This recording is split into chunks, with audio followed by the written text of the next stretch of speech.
আরো দেনা আছে পরিশোধ করো। সম্মানিত হাজির, মাহে রমজানে আমরা কিভাবে রোজাগুলোকে নষ্ট করি এই বিষয়ে কিছু কথা বলবো।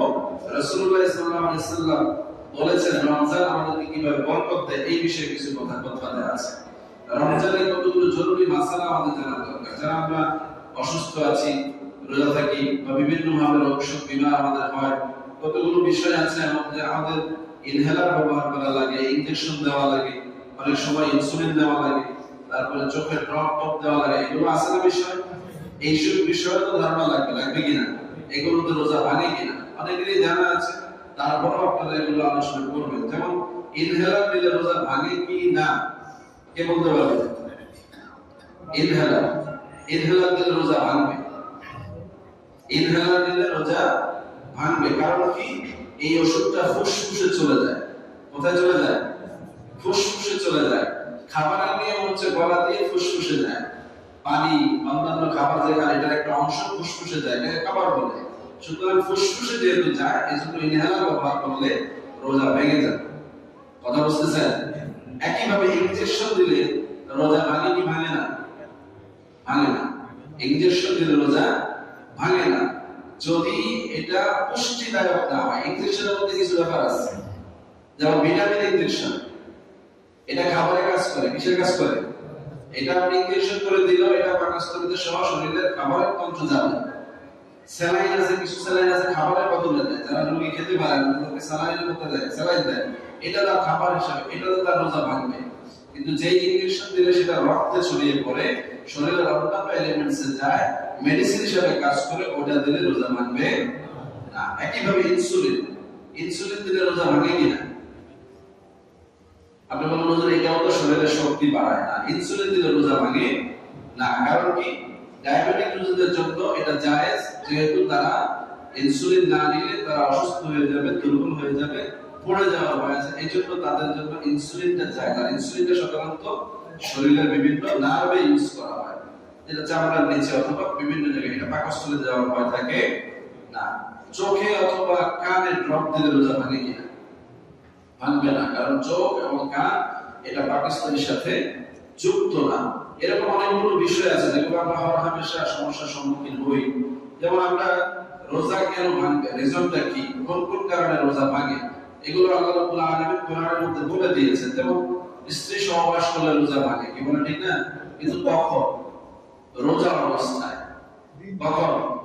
রোজা অবস্থায়। এখন রাতের বেলা যদি আপনি করেন তাহলে রোজা ভাঙার কোনো অসুবিধা নাই। তারপরে রমজান মাস যেহেতু পরহেজগারিতা অবলম্বন করা যতটুকু সম্ভব করতে হবে। ইচ্ছাকৃতভাবে যদি কেউ শরীর থেকে এই ধরনের নাপাক বস্তু বের করে, আছে না, হস্তমৈথুন করে, বিভিন্ন কৌশলে সে নিজের মনের খায়েশটাকে জাগিয়ে তুলে নিজের শরীর থেকে ইনজাল করে, এরকম যদি করে তাহলে কি হবে? রোজা ভেঙে যাবে। কি হয়ে যাবে? রোজা ভেঙে যাবে।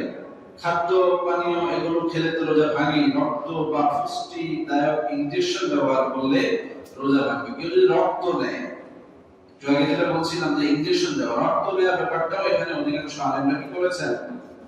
সন্দেহ পোষণ করেছেন। হ্যাঁ, রক্তটাও যেহেতু শরীরে খাবারের মাধ্যমে রক্ত তৈরি হয়, তো সরাসরি যদি রক্ত দেওয়া হয় তাহলে এটা সব জায়গায় ছড়িয়ে পড়বে। সুতরাং রক্ত নেওয়ার ব্যাপারেও কি বলা হয়েছে? মাকরুহ বলা হয়েছে। এটাও খুব ইমার্জেন্সি না হলে গ্রহণ করা যাবে না। আপনার শিঙ্গা দেয় অনেকে, এখন হচ্ছে আধুনিক হেজামা, যেটা দিয়ে শরীর থেকে কি বের করা হয়? বিষ রক্ত বের করা হয়। এরকম কাজ যদি করা হয় তাহলে সেক্ষেত্রে রোজা ভেঙে যাবে।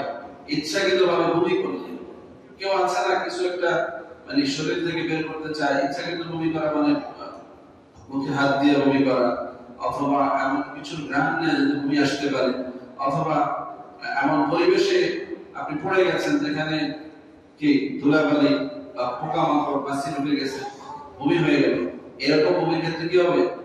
রোজা ভেঙে যাবে।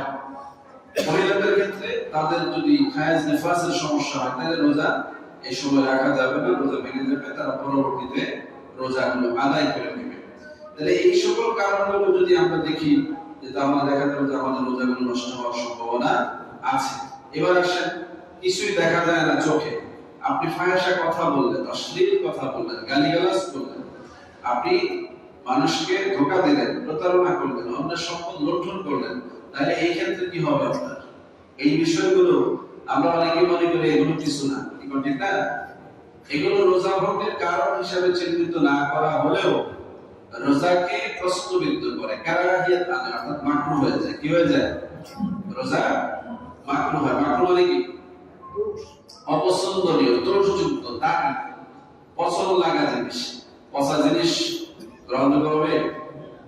আপনি তো ভালোটা নিতে চান, তাহলে আল্লাহর কাছে আপনি পচা রোজা দিবেন কেন? দাগি রোজা দিবেন কেন? এই জন্য আপনাকে রোজার মাসে কি হতে হবে?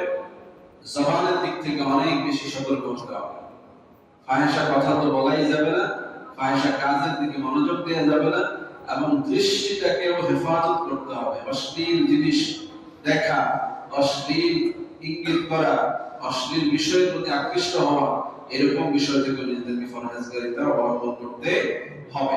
এবার আসলে আল্লাহ রাব্বুল আলামিন এই রমজানকে উপভোগ করার জন্য, রমজানের বরকত হাসিল করার জন্য কি বলেছেন?